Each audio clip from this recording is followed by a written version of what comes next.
आज अपन बात करेंगे विड्थ ऑफ रोड पेमेंट। जो पिछली बार अपने कैम्बर का पढ़ा था कि कैम्बर जो अपन स्लोप देते हैं किसी रोड पेमेंट की विड्थ पे, अब वो स्लोप तो देते हैं बट वो स्लोप कितनी विड्थ में होगी उसके हिसाब से उसकी अपने को हाइट पता चलेगी अलग अलग पॉइंट पे। तो उसके बारे में बात करते हैं कि विड्थ ऑफ रोड पेमेंट किस तरीके से दी जाती है। तो कैरेजवे की जो विड्थ है, जो अपना रोड होता है, रोड की जो विड्थ है वो डिजाइन करती है कि उसमें कितने नंबर ऑफ लेन्स हैं,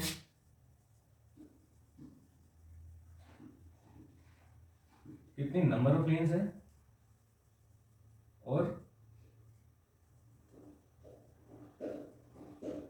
लेन की क्या विड्थ है।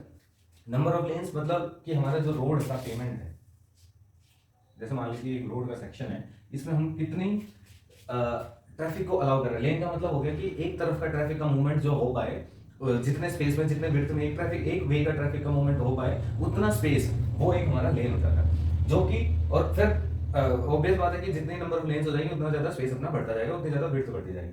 अब ये बात करें कि लेन लेन की जो विड्थ है ये किस पर डिपेंड करती है। अब जो लेन की विड्थ है, अभी जो लेन की विड्थ है, इस लेन की विड्थ का मतलब कि एक वे का ट्रैफिक का मूवमेंट, एक तरफ का कितना ट्रैफिक जा रहा है। अब जब उस पर व्हीकल जाएगा तो मतलब अपने को क्या चाहिए, एक तो जो व्हीकल उस पर आ जाए उतना स्पेस प्लस साइड का क्लियरेंसेस। तो क्योंकि हम कभी भी व्हीकल चलाएंगे तो सटा के नहीं चलाएंगे, हमको कुछ ना कुछ उन दोनों के बीच में स्पेसेस चाहिए, हमको खाली स्पेसेस चाहिए, दोनों तरफ की कोई ऑब्स्ट्रक्शंस ना हो। तो लेन विड्थ हमारी होगी व्हीकल की विड्थ प्लस क्लियरेंस। क्लियरेंस का, अब ये जो लेन विड्थ है, जैसे अगर हम क्लियरेंस की बात करें, अगर आपको ज्यादा क्लियरेंस मिलेगी तो स्पीड में निकलेगी गाड़ियां। इसका मतलब क्या होगा कि लेन पे ज्यादा ट्रैफिक आ पाएगा, लेन का व्हीकल ज्यादा मूवमेंट होगा वहां पे कि इजीली मूवमेंट हो रहा है तो ज्यादा ट्रैफिक जल्दी जल्दी निकल पाएगा। ये क्लियरेंस का बात सीधा सीधा आप एग्जाम्पल ले लीजिए, जैसे भीड़ भाड़ का इलाका है, तो भीड़ का इलाका होता है, वहां पे क्या होता है, आपको क्लियरेंसेस कम मिलती है, साइड में कुछ लोग जा रहे हैं या कुछ और स्टॉल्स वगैरह हैं, तो आप क्या करते हो, आप वहां से व्हीकल धीरे धीरे निकाल दो, या जैसे मान लो आप क्रॉसिंग कर रहे हो, किसी एक व्हीकल आगे जा रहे हैं, आप इधर से जा रहे हो, तो आप जो क्रॉसिंग कर रहे हो तो उधर भी आपको स्पेस कम मिल जाता है, तो आप क्या करते हो, धीरे धीरे गाड़ी निकालते हो। तो इवेंचुअली क्या हुआ कि स्पीड आपको रिड्यूस करनी पड़ी, बट इसी की जगह पे आप हाईवेज पे चल रहे हो या बड़े रोड्स पे चल रहे हो जहाँ चौड़े रोड है, वहां पे आपको क्या स्पेस ज्यादा मिल गया, साइड में स्पेस ज्यादा मिल गया, व्हीकल को तो उतना ही स्पेस चाहिए बट साइड में स्पेस ज्यादा मिल गया, तो आपने क्या करा, स्पीड ज्यादा बढ़ा दी। तो जो अपने क्लियरेंसेस हैं, क्लियरेंस के हिसाब से जैसे जैसे अपने को क्लियरेंस ज्यादा मिलती है तो अपन की जो व्हीकल की स्पीड है वो इंक्रीज होती है। व्हीकल की स्पीड इंक्रीज होना मतलब उस लेन से ज्यादा व्हीकल्स निकल पाएंगे जल्दी टाइम में, मतलब कम समय में ज्यादा व्हीकल्स निकल पाएंगे। तो यहां से लेन विड्थ का फर्क व्हीकल विड्थ, सॉरी लेन विड्थ जो है वो डिपेंड करेगी व्हीकल विड्थ और क्लियरेंसेस पे, और क्लियरेंस जितनी ज्यादा क्लियरेंसेस मिलेगी उतना ज्यादा व्हीकल स्पीड में चलेगा। ये डिपेंड करेगी हमारी लेन विड्थ की ट्रैफिक कैपेसिटी या उसकी एफिशिएंसी पे। अब व्हीकल विड्थ आईआरसी जो इंडियन रोड कांग्रेस के स्टैंडर्ड्स के हिसाब से 2.44 मीटर रखी गई, कि जो जनरली ट्रैफिक का जो विड्थ होगी, जो ट्रक्स वगैरह की जो विड्थ है वो 2.44 मीटर होती है। अब इसके बाद 2.44 मीटर के बाद अपन क्लियरेंसेस जोड़ते हैं, दोनों तरफ आधा आधा मीटर के करीब करीब क्लियरेंसेस ले लेते हैं, या जैसा भी जो जिस तरीके का होता है, तो उस तरीके से अपन हाफ हाफ मीटर 0.5 मीटर दोनों तरफ की क्लियरेंसेस ले लेते हैं। तो उस हिसाब से क्या होता है कि जनरली उस हिसाब से आईआरसी की स्टैंडर्ड लेन विड्थ 3.75 मीटर रखी गई है। 3.75 मीटर रखी गई है, इसका मतलब क्या हुआ कि अपना एक व्हीकल एक लेन की विड्थ, अगर सिंगल रोड है, सिंगल लेन रोड है, सिंगल लेन कैरिजवे है, तो उसकी विड्थ 3.75 मीटर होगी, जिसमें 2.44 का अपना ये व्हीकल होगा, उसके साइड में अपना क्लियरेंसेस बच जाती है, तो वो क्लियरेंसेस हो जाएंगी। इस तरीके से बन जाएगा। यहाँ पे ये अपना व्हीकल हो गया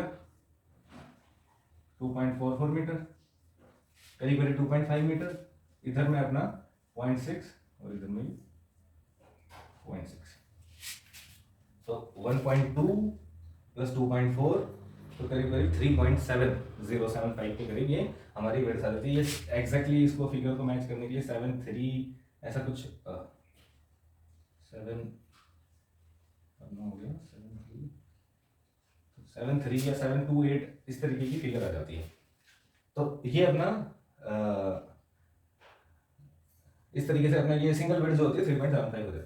बट जैसे जैसे अपनी नंबर ऑफ लेन्स इंक्रीज होती रहती है, नंबर ऑफ लेन्स इंक्रीज होती रहती है, उसमें क्या होता है कि जब अपन नंबर ऑफ लेन्स को बढ़ाते हैं तो अपनी क्लियरेंसेस को इवेंचुअली कम कर देते हैं, कि दोनों तरफ का ट्रैफिक है तो ये नहीं समझा जाता कि हमेशा दोनों तरफ कंजेशन रहेगा। इस वजह से स्टैंडर्ड लेन की विड्थ 3.5 मीटर फिक्स कर दी, 3.5 मीटर की एक लेन होगी, तो 2 लेन हो गया तो 7 मीटर बन गया, 3 लेन हो गया तो 3.5 इंटू 3 हो जाता है। इस तरीके से अपनी नंबर ऑफ लेन्स मल्टीप्लाई होती रहती है। अपन 2 लेन की बात करें तो 2 लेन में जो 7 मीटर की विड्थ होगी 3.5 इंटू 2, तो 7 मीटर। 2 लेन मतलब 2 लेन के रोड है कि दो ट्रैफिक मूवमेंट की डायरेक्शन है, या दो दो एडजेसेंट व्हीकल चल सकते हैं एक लेन पे, एक अपने रोड पे। तो रोड पे टू लेन्स का स्टैंडर्ड विड्थ जो होगी वो होगी 7 metre. 7 metre is required for movement of the traffic on a two lane road. इसमें क्या होगा कि अपना 2.5 मीटर करीब करीब ये हो गया, 2.5 ये हो गया दोनों तरफ, इनके बीच में 1 मीटर की दूरी रखी गई है, फिर 0.5 और 0.5 की हो जाएगी दोनों तरफ।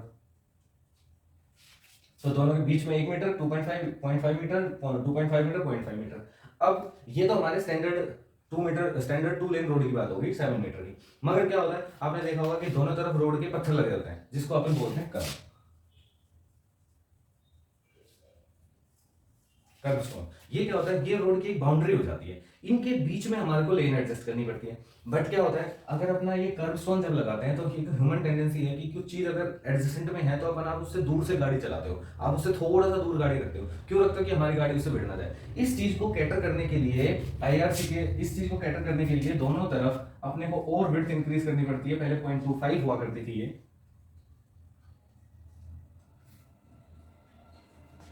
इस तरीके से 0.25 पहले 0.25 थी, अब इसको आईआरसी स्टैंडर्ड के हिसाब से 0.5 कर दिया।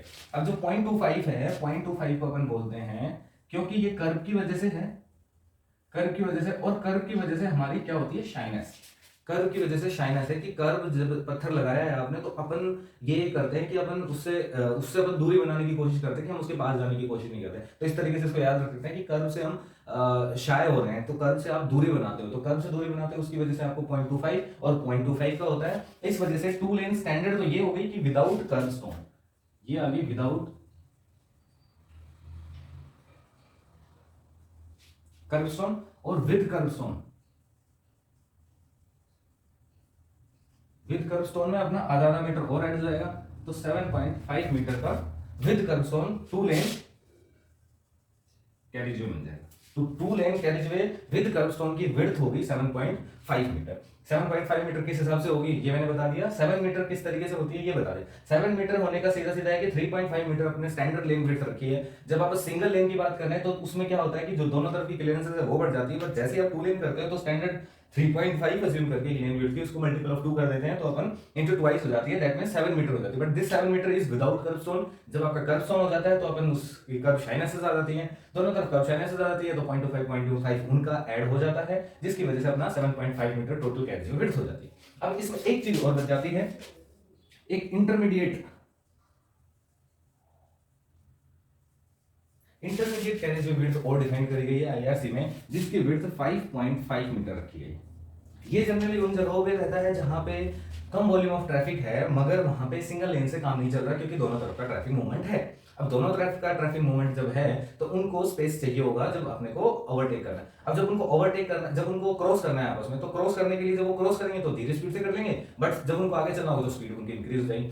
क्योंकि 3.75 अगर विड्थ रखते तो क्या होता है, दोनों तरफ एक पर्टिकुलर क्लियरेंसेस जो थी वो एक डिफाइंड क्लियरेंसेस होती, तो एक जब गाड़ी उस पर चलेगी तो पर्टिकुलर उस चीज को सोच के ही चलेगा कि मेरे पास दोनों तरफ आधा मीटर के करीब की विड्थ है। मगर जब 5.5 मीटर विड्थ हो जाएगी तो जब सिंगल ट्रैफिक चल रहा है तो उसको ये उसके दिमाग में बात नहीं है, ड्राइवर के दिमाग में, कि मेरे पास साइड में कम जगह है तो उस पर स्पीड में चला पाएगा। मगर जब आगे से गाड़ी आएगी, जब उसको क्रॉस करना है, उस समय वो स्पीड स्लो करके दोनों गाड़ी आपस में क्रॉस करके और फिर अपनी अपनी स्पीड से वापस स्पीड गेन करती है। तो ये इंटरमीडिएट साइड लेन्स वहां पे इंटरमीडिएट कैरिजवे वहां पे यूज होता है जहां ट्रैफिक वॉल्यूम्स कम है बट रिलेटिवली ज्यादा है, वो single lane and where there is traffic movement on both side two direction के ट्रैफिक मूवमेंट्स हैं, और वहां पे रिलेटिवली स्पीड ज्यादा होती है, जिसकी वजह से लेन की जो कैपेसिटी है वो इंक्रीज रहती है, और लेन की कैपेसिटी की क्लियरेंस ज्यादा मिल जाती है वहां पे, तो वहां पे ट्रैफिक जो है हाई स्पीड पे चल सकता है related to single lane. And that's why intermediate lanes were design. Intermediate lanes का ये एक मोटिव रहा, जिसकी वजह से कि सिंगल लेन और अपने को टू लेन पे भी नहीं जाना पड़े, क्योंकि टू लेन पे जाओगे तो और फैक्टर्स ऐड हो जाते हैं, जमीन का कॉस्ट ऐड हो जाता है, उसकी विड्थ बढ़ जाती है। तो एक रिलेटिवली इकोनोमाइज